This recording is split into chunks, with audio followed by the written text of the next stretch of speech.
संहिता 32 उसकी 8 और 9 आयत। मैं पहले 9 पढ़ूंगा फिर 8 पढ़ूंगा। तुम घोड़े और खच्चर के समान ना बनो जो समझ नहीं रखते, उनकी उमंग लगाम और रास से रोकनी पड़ती है, नहीं तो वो तेरे वश में नहीं आने के। अपने पड़ोसी को बोलो, घोड़े और खच्चर के समान तुम मत बनो जो समझ नहीं रखते। परमेश्वर कहता उनकी जो उमंग है वो लगाम के साथ क्या करनी पड़ती है? रोकनी पड़ती है। और यीशु मसीह ने कहा तुम घोड़े और खच्चर के समान मत बनो। इससे पहले कि आपका ले हैंड हो और आज आप पवित्र आत्मा से भर के वापस जाएं, एक रुकावट है स्पिरिट में जो आपको दूर करनी है, और यह वचन आपकी हेल्प करेगा उस रुकावट को फिनिश करने के लिए। एक रास्ता है जो परमेश्वर ने आपके लिए ठहराया है, एक वो रास्ता जो आपके लिए अनॉइंट किया गया है, वो मंजिल जो परमेश्वर ने आपके लिए रखी है, और उस मंजिल तक पहुंचने के लिए एक रास्ता है जो आपके लिए ठहराया गया है, और वो रास्ता हर एक बंदे के लिए उसका तरीका अलग अलग है। रास्ता जीसस क्राइस्ट ही है, लेकिन जीसस क्राइस्ट ने, बाइबल कहती है, आप सबको अलग अलग मर्जी के साथ और अलग अलग योजना के साथ अपने पास बुलाया है। बाइबल कहती, परमेश्वर ने कहा तुम घोड़े और खच्चर के समान मत बनो जिनकी उमंग को लगाम के साथ रोकना पड़ता है। अपने पड़ोसी को बोलो, घोड़े के समान खच्चर के समान नहीं बनना। आमीन। यहोवा परमेश्वर ने कहा, योना नबी उठ और जाके नीनवे को जा और वहां पर जाकर लोगों को प्रीच कर और बता, और मेरा रास्ता, मेरे वचन उन्हें बता दो कि मैं उनको नाश करने वाला हूं। बाइबल कहती है योना नबी, उसकी पहली बाप को, उसकी पहली आयत को पढ़ेंगे। उसने कहा जाकर नीनवे को जा और उसके विरुद्ध प्रचार कर, क्योंकि उसकी बुराई मेरी दृष्टि में बढ़ गई है। परंतु योना यहोवा के सम्मुख से तरशीश को भाग जाने के लिए उठा और यापो नगर को जाकर तरशीश जाने वाला एक जहाज पाया और भाड़ा देकर उस पर चढ़ गया और उसके साथ होकर यहोवा के सम्मुख से, ताकि वो तरशीश को चला जाए। अगर परमेश्वर ने उसे गुजरात जाने के लिए बोला तो वो मेघालय जाने की तैयारी कर रहा था। अगर कश्मीर जाने के लिए परमेश्वर ने बोला तो वो कन्याकुमारी जाने की तैयारी कर रहा था। और वो परमेश्वर से भागा, और जिस समुद्र में वो सफर कर रहा था, उस नाव को, उस समुद्री जहाज को परमेश्वर ने एक लहरों में फंसा के एक तूफान में फंसाया। और जब सब मरने लगे तो सबने चिट्ठी डाली कि ये मुसीबत किस वजह से हम पे आई है, और चिट्ठी योना के नाम की निकली। योना को उठाया गया, वो सो रहा था, कि तेरे नाम पे चिट्ठी निकली है, क्या बात है? उसने बताया कि मैं यहोवा के सम्मुख से भाग आया हूं। परमेश्वर ने तो मुझे कहीं और जाने के लिए बोला था, लेकिन मैंने परमेश्वर की आवाज को नहीं सुना और मैं प्रभु के सामने से भाग आया हूं। परमेश्वर ने मुझे नीनवे जाकर लोगों को बचाने के लिए बोला था, लेकिन मैं वहां जाना नहीं चाहता था, इसलिए मैं भाग आया हूं। उन्होंने कहा तेरे कारण ये विपत्ति पड़ी। योना ने कहा हाँ, मेरे कारण पड़ी है, और अगर तुम मुझे उठाकर समुद्र में फेंक दोगे तो अभी समुद्र की लहरें जो हैं होगी वो शांत हो जाएंगी। और जब उन्होंने योना को फेंका, लहरें शांत हुई। बाइबल कहती जब योना डीप समुद्र के अंदर चला गया, जब अंदर भी समुद्र के पहाड़ होते हैं, अंदर भी, अगर आपको मालूम हो तो माउंट एवरेस्ट से भी ऊंचा पहाड़ समुद्र के नीचे। तो बाइबल कहती है जब समुद्र के नीचे जब वो मूर्छा खाने लगा, जब वो मरने लगा, तो परमेश्वर ने एक मछली को ठहराया, एक व्हेल ने उसे निगला। और बाइबल कहती है वो मछली के पेट में 3 दिन और 3 रात रहा, और अंदर से परमेश्वर के पास प्रार्थना करता रहा, क्योंकि उसे मालूम था कि परमेश्वर ने उसे एक और मौका दिया है। और बाइबल कहती परमेश्वर ने फिर मछ को, उस व्हेल को आज्ञा दी, उसने जाकर उसे किनारे पर उगल दिया। वहां से वो 3 दिन के मार्ग पर उसी नीनवे को गया और उन लोगों को बचाया, प्रीच किया, उन्होंने मन फिराया, और सारे के सारे लाखों लोग बचाए गए। जो काम परमेश्वर ने करना था वो हुआ। अब बाइबल कहती जब प्रभु यीशु मसीह ने योना के बारे में बोला तो परमेश्वर ने कहा जैसे योना 3 दिन रात जल जंतु के पेट में रहा, उसी तरह मैं भी हूं। परमेश्वर ने योना नबी के साथ अपनी तुलना किस लिए की? आज कौन सा दिन है जब जीसस क्राइस्ट स्वर्ग पे गए? हाँ, क्या बोल के गए थे आपको? आज खड़े होकर वचन सुनेंगे। क्या बोल के गए थे कि जाओ क्या करो, सब जातियों को क्या करो। पुराने टाइम में कोई कोई नबी होता था, परमेश्वर जिससे बात करते थे, जिस पर आत्मा उतरता था, वही ब्लेस्ड होता था, वही परमेश्वर को जानता था, पब्लिक शक्ल देखती थी उसकी। और अब खूबसूरती क्या है, परमेश्वर ने कहा जब जीसस क्राइस्ट मर के जी उठे तो अब आपको याजकों के पास जाकर पाप माफ करवाने की जरूरत नहीं, क्योंकि आप खुद एक याजक हैं, खुद एक राजा हैं, और हमारा महायाजक प्रभु यीशु मसीह। इस बात को समझे कि नहीं? अब जिस तरह परमेश्वर योना को देखते थे और योना को देखकर बोलते थे कि योना, मैं ये चाहता हूं कि वो देश बचाया जाए, क्योंकि उनको किसी चीज की नॉलेज नहीं है, वो पाप में तो हैं, लेकिन अगर तू जाएगा तो वो उन्हें प्रीच करेगा तो वो लोग बच जाएंगे योना। और योना थोड़ा ड्रामा करके गया, लेकिन गया जरूर। मैं आपको इसलिए ये बात बता रहा हूं क्योंकि जब परमेश्वर भविष्यद्वक्ताओं को कोई बात बोलता था तो परमेश्वर जब वो बात को नहीं सुनते थे तो लगाम के साथ, जब घोड़ा मुड़ता नहीं इशारे में, तो क्या करनी लगाम खींचनी पड़ती उसकी। और लगाम कहां होती उसकी? नाक के अंदर। जब लगाम खींचते हैं तो नाक में चोट लगती है, उसको दर्द होता है नाक के अंदर। उस दर्द से बचने के लिए फिर वो लगाम की बात को सुनता है, और जहां लगाम बोलती है फिर वो वहां जाता है। परमेश्वर ने कहा तुम घोड़े मत बनो, कि जब मैं तुमको बोल रहा हूं, क्योंकि अब योना का टाइम चला गया, अब तुम सब योना नबी हो, तुम सब पतरस हो, तुम सब पौलुस हो, तुम सब प्रेरित हो, तुम सब चेले हो, तुम सब विश्वासी हो। आमीन ऊंचे वाला चाहिए चर्च। अब ध्यान से समझना है, क्यों तुम मुश्किल में हो, क्यों तुम ट्रबल में हो, क्यों लोग श्राप के नीचे हैं, क्यों उनकी लाइफ में वो नहीं है जो होना चाहिए। क्यों?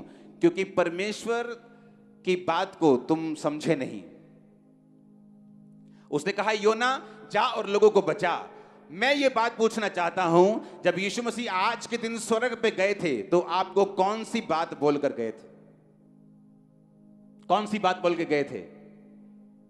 क्या बोल के गए थे? बोलो ऊंची आवाज में। ऊंची नहीं आई आवाज, बोलो क्या बोल के गए थे? बोलो जाओ। क्या बोल के गए थे? अब पूछो अपने पड़ोसी को, तुम जाते हो कि नहीं? तुम जाते हो, लेकिन अपना राज्य स्थापित करने के लिए, कुछ अपना फायदा ढूंढने के लिए तुम जाते हो, लेकिन सिर्फ फॉरेन वाले लोगों के पास ताकि तुम्हें वीजा मिल जाए। तुम जाते हो सिर्फ अमीरों के पास, तुम जाते हो सिर्फ अपने स्वार्थ के लिए। उसने कहा जाओ और सुसमाचार सुनाओ। आज कलीसिया बीमारियों में और श्रापों में नहीं होती अगर उसने परमेश्वर की इस आज्ञा को पूरा कर दिया होता तो। जब योना ने परमेश्वर की आज्ञा पूरी नहीं की तो परमेश्वर ने क्या किया? लगाम खींची। खींची के नहीं?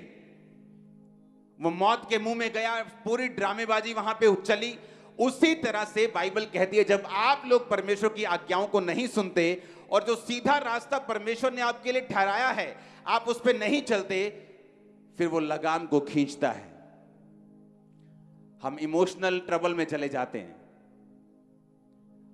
हस्बैंड में प्रॉब्लम शुरू हो जाती, वाइफ में प्रॉब्लम शुरू हो जाती, बच्चों में प्रॉब्लम शुरू हो जाती, फाइनेंस बिगड़ना शुरू हो जाता है, सेहत खराब होनी शुरू हो जाती।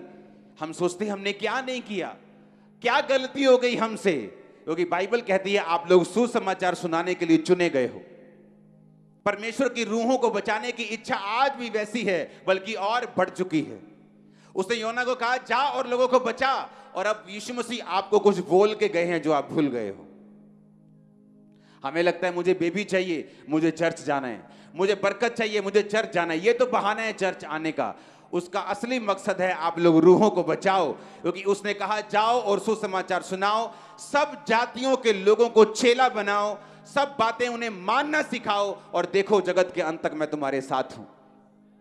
लेकिन मैं वही पूछ रहा हूं, जब योना नहीं गया तो परमेश्वर को लगाम लगानी पड़ी। जब आप नहीं जाएंगे तो फिर वो क्या करेगा? लगाम लगाएगा। ये लगाम मेरी लाइफ में लगी रही। मसीह के शुरुआती दिनों में मेरा मकसद सिर्फ चंगियाई पाना था। ये कहीं ना कहीं से रोजे रख के, प्रेयर करवा के, क्रूसेड करवा के मैं हील हो जाऊं, लेकिन मेरा मकसद वो नहीं था जो परमेश्वर ने जिसके लिए मुझे बुलाया था, रूहों को बचाना। जब मेरा मकसद सेट हो गया, मुझे मालूम हो गया कि मैं असल मेरा काम रूहों को बचाना है, मेरी प्रॉब्लम्स जा चुकी थी, फिनिश हो चुकी थी। आज वो दिन है जब प्रभु यीशु मसीह ने आपको बोला था कि जाओ, योना की तरह बोला था जाओ।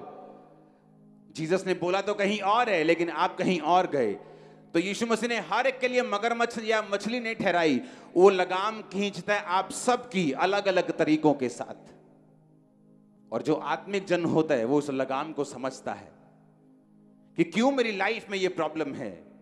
उसने अब्राहम की ओर देखा, और अब्राहम की ओर देखकर उसने क्या देखा कि अब्राहम एक समय था जब मुझसे प्यार करता था सबसे अधिक, लेकिन एक समय आ चुका है जब अब्राहम अपने बेटे से मुझसे भी ज्यादा प्यार करने लगा है। और परमेश्वर ने उसकी लगाम खींची और कहा, अब्राहम, अब्राहम, अपने बेटे को जिससे तू प्यार करता है मेरे लिए बलि कर दे। अब परमेश्वर इंसानों की बलि नहीं लेता था, लेकिन अब्राहम फिर भी उसको बिठाकर बलि करने के लिए चला। और जब वो चलता जा रहा था एक एक कदम, उसका प्यार उसके लिए खत्म होता जा रहा था और परमेश्वर का प्यार वापिस आता जा रहा था। जब ये प्यार वापिस आ गया परमेश्वर की लगाम खींचने से, और वो लड़का चढ़ाने लगा बलि, तो परमेश्वर ने कहा, रुक जा, अब मैं जान चुका हूं तुम मुझसे प्यार करता है। हालेलुया। आप किससे प्यार करते हैं? अपने बिजनेस से? आपका बिजनेस फिर डेंजर पोजीशन में आ जाएगा एक दिन। अपनी वाइफ से, प्रभु से भी ज्यादा, अपने हस्बैंड से, अपने बच्चों से, अपने फाइनेंस से, अपने शरीर से, समाज से, अपनी पोजीशन से, अपनी इज्जत से। परमेश्वर के सामने किसी भी चीज को मत रखना, नहीं तो परमेश्वर लगाम खींचेगा और लगाम खींच के फिर आपको सीधा करेगा। और अगर आप सीधे सीधे अच्छे घोड़े की तरह चलते जाएंगे, वो आपकी लगाम नहीं खींचेगा। आप सीधा सीधा चलते जाएंगे, आप वही वही रास्ता फॉलो करते जाएंगे जहां जीसस ने आपको जाने के लिए बोला है। आप सुसमाचार को सुनाएंगे, आप डरेंगे नहीं, घबराएंगे नहीं। अपने माता पिता, भाई बहन, अपने बच्चे, अपना कारोबार, अपना शरीर, अपने लोगों से अधिक प्रभु से प्यार करेंगे। आप सीधा चलते जाएंगे, उसको लगाम खींचने की जरूरत नहीं पड़ेगी। पौलुस की परमेश्वर ने लगाम खींची। पौलुस के पास इतना रेवलेशन आ गया कि अपनी रेवलेशन से वो भूल ना जाए। परमेश्वर ने उसको शैतान उसके पीछे लगा दिया, उसको मुक्के मारे। यानी कोई शारीरिक कष्ट पौलुस को था, जो उसने कहा, प्रभु ये शारीरिक कष्ट मेरे लिए क्यों है? परमेश्वर ने कहा, मेरा अनुग्रह ही तेरे लिए काफी है, मेरी सामर्थ्य निर्बलता में सिद्ध होती है। अब मैं इस निर्बलता में तुम्हें बढ़ाऊंगा, बस चलते जाना, आगे बढ़ते जाना। हालेलुया। परमेश्वर आपको इन पंगों में कई बार लेके जाता है ताकि आपको ये चीजें समझा सके, आपको ये बता सके। चर्च में अगर 3-4 लाख मेंबर हैं, 4 के 4 लाख लोग सुसमाचार सुनाने वाले होने चाहिए। नहीं तो मुश्किल किसको है? उन्हीं लोगों को, क्योंकि वो नहीं समझे कि क्राइस्ट में उनका जन्म किस लिए हुआ है। पहले नबी होते थे, नबियों को परमेश्वर बोलता था, मूसा को बोलता था, नबियों को बोलता, जाओ ये काम करो। जी उठने के बाद परमेश्वर ने कहा, अब तुम मेरे याजक हो, तुम मेरे राजा हो, तुम मेरे लोग हो, तुम मेरे भाई हो, तुम मेरे सहकर्मी हो, तुम मेरे बच्चे हो, जाओ और सुसमाचार सुनाओ। तुमको कहा खुदा ने, तुमको तुमको तुमको कहा खुदा ने। आमीन। स्वर्गदूत आया जकरिया के पास, कहता है, जकरिया तेरी प्रार्थना सुन ली गई है, बुढ़ापे में तेरे बेटा होगा, तेरी पत्नी जो बांझ कहलाती है वो पुत्र जनेगी, उसका नाम यूहन्ना रखना। उसने कहा, ये कैसे हो सकता है, वो बूढ़ी हो चुकी है। लूका 1:19। स्वर्गदूत ने उसको उत्तर दिया, मैं जिब्राइल हूं जो परमेश्वर के सामने खड़ा रहता हूं, तुझसे बातें करने और सुसमाचार सुनाने को भेजा गया हूं। देख, जिस दिन तक ये बातें पूरी नहीं होंगी तू गूंगा रहेगा और बोल नहीं सकेगा, क्योंकि इसलिए कि तूने मेरी बातों की जो समय पर पूरी होंगी विश्वास नहीं किया।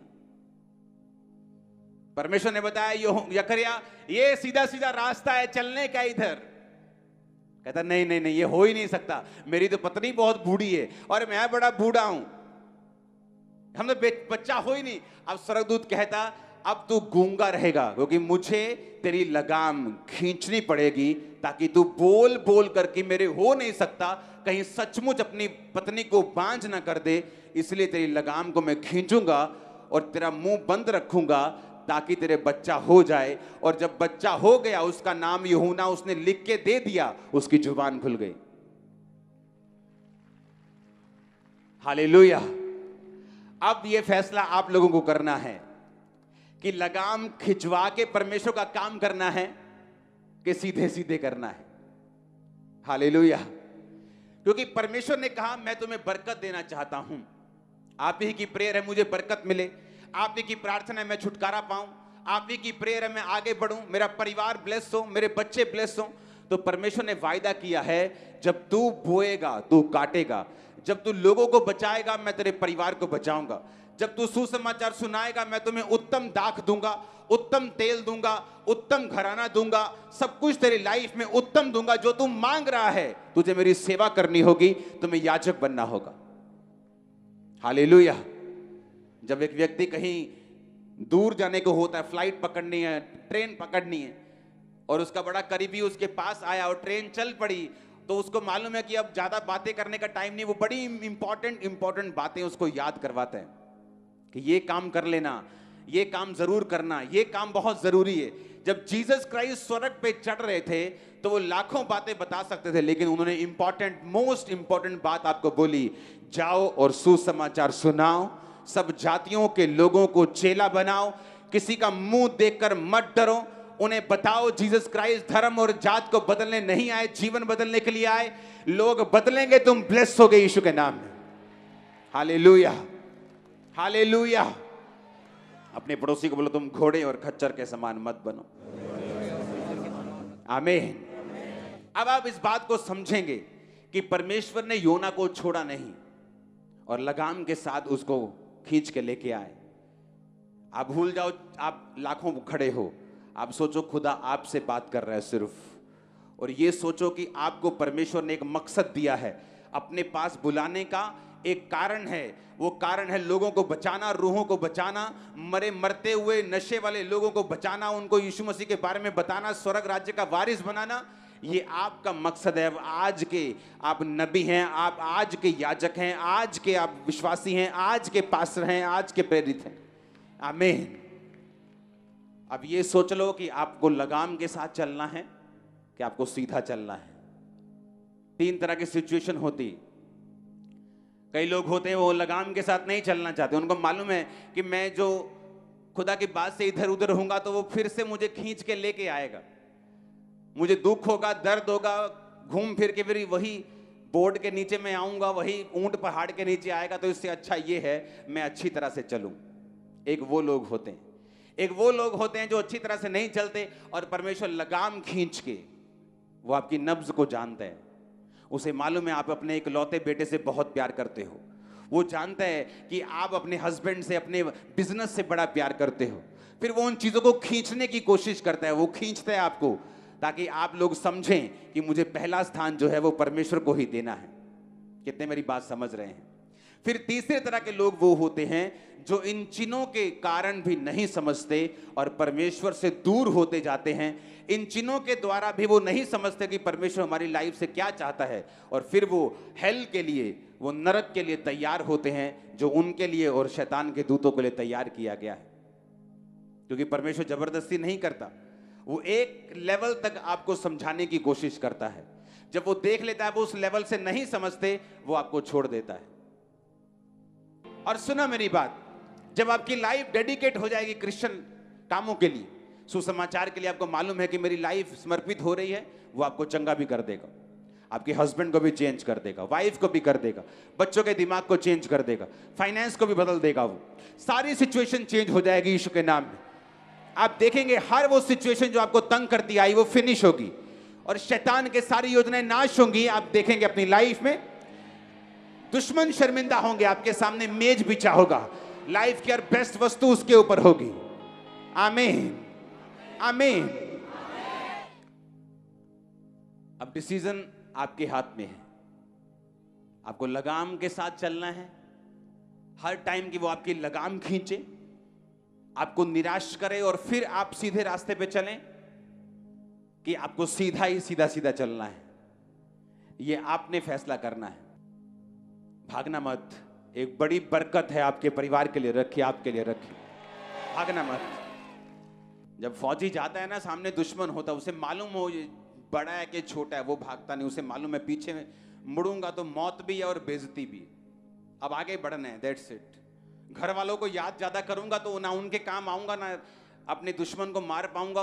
एक ही जगह कंसंट्रेशन के साथ वो करता है, जीतता है और वापिस आता है। घर पे स्वागत भी होता है, सरकार भी स्वागत करती, देश भी स्वागत करता है। आमीन। जो आत्मिक सेंसिटिव लोग हैं, जो समझदार लोग हैं, वो समझ जाते हैं कि मेरी लाइफ में यहां पर परमेश्वर ने लगाम खींची है, मेरी लाइफ में यहां पर परमेश्वर ने मुझे मुक्का मारा है, मेरी लाइफ में यहां पर परमेश्वर ने ये काम किया है, तो मुझे क्या करना है। आमीन। आपको सीधे होके चलना है। उसने आपको खास मकसद के लिए बुलाया है। बेस्ट पार्टनर्स, बेस्ट लोग आपकी लाइफ में आने का इंतजार कर रहे हैं। आप जैसे इस रास्ते पे चल पड़ेंगे, बाइबल कहती है कि परमेश्वर के मार्गों में उत्तम पदार्थ पाए जाते हैं। आप देखते हैं लोगों की मैरिज, सारी उम्र सेटिंग नहीं होती उनकी, रोज छित्तर पनीर की रोटी खाते हैं वो, जिसमें छित्तर भी होते हैं और पनीर भी होते हैं। दोनों तरह की रोटी होती, छित्तर भी होते हैं, साथ साथ पनीर भी होता है। क्योंकि वो जो मैरिज पार्टनर है, उन्होंने परमेश्वर के रास्तों पर चलकर नहीं पाया है। और परमेश्वर ने कहा मेरे मार्गों में उत्तम पदार्थ पाए जाते हैं। जब तुम मेरे मार्ग पे चलेगा तो उत्तम पदार्थ तुम्हें मिलेंगे। तुम्हें पार्टनर उत्तम मिलेगा, बिजनेस उत्तम, देश उत्तम, फाइनेंस उत्तम, चर्च उत्तम, बच्चे, हस्बैंड, वाइफ, सब कुछ उत्तम। लेकिन उसने एक और कंडीशन रखी है, कहता मेरा रास्ता कैसा है, तंग है, संकरा है, तंग है, मुश्किल से तुम्हें जाना पड़ेगा, और थोड़े हैं जो इसे पाते हैं। लेकिन दूसरा रास्ता खुला है, व्यभिचार का रास्ता ओपन है, और बहुत होंगे जो उस रास्ते पे चलेंगे। लेकिन तंग रास्ते पे उसने कहा बहुत थोड़े हैं जो इस रास्ते पे चलेंगे। और उत्तम पदार्थ अगर किसी ने पाए हैं तो तंग रास्तों में पाए हैं। हालेलुया। जस्ट आपको परमेश्वर को बोलना है, परमेश्वर मैं तेरे काम करने के लिए तैयार हूं। मैं वो बंदी नहीं हूंगा जिसकी लगाम खींचनी पड़े। मैं सीधा सीधा तेरे रास्तों पे चलूंगा, सीधा सीधा तेरे रास्तों पे चलूंगी। आमीन, आमीन।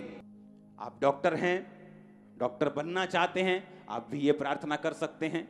आप इंजीनियर हैं या बनना चाहते हैं, आप भी ये प्रेयर कर सकते हैं। आप पॉलिटिशियन हैं या बनना चाहते हैं, आप भी ये प्रेयर कर सकते हैं। आप पास्टर हैं, आप कोई भी हैं, परमेश्वर की सेवा सबके लिए है। मैं सारा दिन डॉक्टर से बात नहीं करता हूं, मैं डॉक्टर नहीं हूं, मैं हॉस्पिटल में नहीं रहता हूं। तो डॉक्टर डॉक्टर को बचाएगा, नर्स नर्स को बचाएगी, लेबर लेबर को बचाएगी, बिजनेसमैन बिजनेसमैन को बचाएगा। कितने मेरी बात को समझ रहे हैं? तो हर एक बंदा ये बोले, खुदावंद मैं तेरे नाम की गवाही दूंगा, मैं तेरे नाम का प्रचार करूंगा। जो आज के दिन तूने 2000 साल पहले कहा था कि जाओ और सुसमाचार सुनाओ, सब जातियों के लोगों को चेला बनाओ, मैं इस वचन को पूरा करूंगा। आमीन, आमीन। और बाइबल कहती है जब उन लोगों ने मन फिराया तो परमेश्वर आनंदित हुआ। वो नहीं चाहता कोई भी नाश हो। लोग बोलते परमेश्वर कहां है? जब हॉस्पिटल में लोग मरते हैं, जब उनके इकलौते बच्चे मर जाते हैं, जब उनके हस्बैंड जवानी में वाइफ्स मर जाती हैं, तो बोलते हैं कि परमेश्वर कहां है? अरे परमेश्वर ने उसे नहीं किया। बाइबल कहती है शैतान घात करने के लिए और नष्ट करने के लिए आया। आप जब मैसेज देंगे जीसस क्राइस्ट का कि वो धर्म और जात को बदलने नहीं आया, वो जीवन बदलने के लिए आया, और आप जाएंगे हॉस्पिटल्स में, जाएंगे मॉल्स में, जाएंगे लोगों के घरों में, रिश्तेदारों में आप जाएंगे, तो आप ये मैसेज देंगे और खुदा इसकी बरकत आपको देगा। मत सोचो आपको खड़े खड़े बरकत मिलेगी। मैंने कलीसियाओं में लोगों को 40-40 साल जाते देखा है, ना तो उनकी बीमारियां गई हैं, ना तो उनकी मुश्किलें गई हैं, ना उनके परिवार बदले, जो कुछ है वही है। क्यों? क्योंकि वो सेवा में नहीं है। ना ही उनका पास्टर उनको चैलेंज करता है, ना ही उनकी चर्च उनको चैलेंज करती है सेवा के लिए, क्योंकि वो खुद चर्च होके सेवा में नहीं। हालेलुया। हम एक सीरियस बिजनेस में हैं जो खुदा ने हमें दिया है।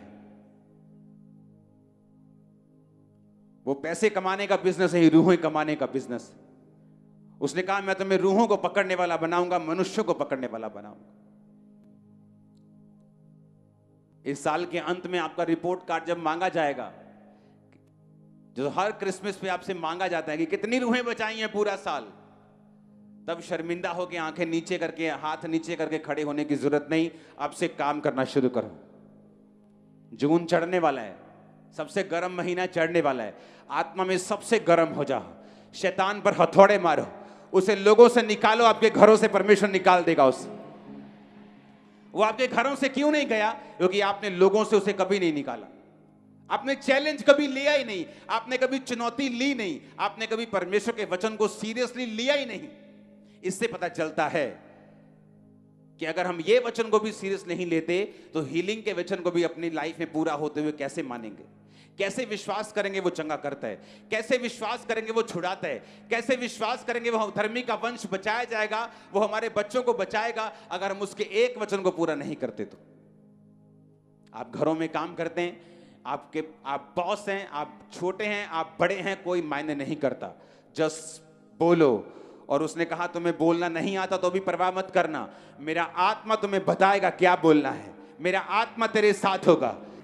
मैं आपको एक ऐसा रास्ता बता रहा हूं जो आपको जल्दी आशीष की ओर ले जाएगा, जल्दी आपको बरकत दे देगा। आमीन, आमीन। क्योंकि लोग इसे सीरियसली नहीं लेते। आप मोस्टली जाके लोगों की लाइफ देखो जो बहुत पुराने टाइम से परमेश्वर को मानते हैं, कोई फर्क नहीं उनमें और अविश्वासियों में। उनके घरों में भी वही चिक चिक मिच मिच चल रही जो उनके घरों में चल रही। क्यों? वचन को सीरियसली लिया नहीं। उन्हें लगता है कि यीशु मसीह तो हमारा ही है, हम तो पुराने ईसाई हैं, हम तो 20 साल से प्रभु में हैं। लेकिन क्या करेगा 20 साल से प्रभु में रहना अगर आपने एक भी रूह को बचाया नहीं? आप एक साल में 10 रूहों को भी बचा नहीं पाते तो क्या फायदा उस क्रिश्चियन होने का? जीसस ने कहा जाओ और सुसमाचार सुनाओ, सब जातियों के लोगों को चेला बनाओ, सब बातें मानना सिखाओ और देखो जगत के अंत तक मैं तुम्हारे साथ हूं। आप पूरा करेंगे इस वचन को? आप भूल जाओ आप लाखों की तादाद में हो। आप सोचो कि यहोवा परमेश्वर योना से बात कर रहा है दोबारा। आप ये सोच लो। आप भूल जाओ मैं आप सबसे बात कर रहा हूं। आप अपने आप को सोचो कि परमेश्वर आपको कह रहा है जा और स्टार्ट कर मेरा काम। बहुत लोगों को लगता है कि काम स्टार्ट करने के लिए मुझे चर्च खोलनी पड़ेगी। अरे चर्च में कहां रूहें बचती लोगों के पास? चर्च तो उनके बेचारे लोग नहीं आते उनके पास। चर्च में नहीं, बाहर जाओ, मोहल्लों में जाओ, नगरों में जाओ, चौकों में, बाजारों में जाओ, रेलवे स्टेशन पे जाओ, वहां बचाओ रूहों को जहां जरूरत है। आमीन, हालेलुया।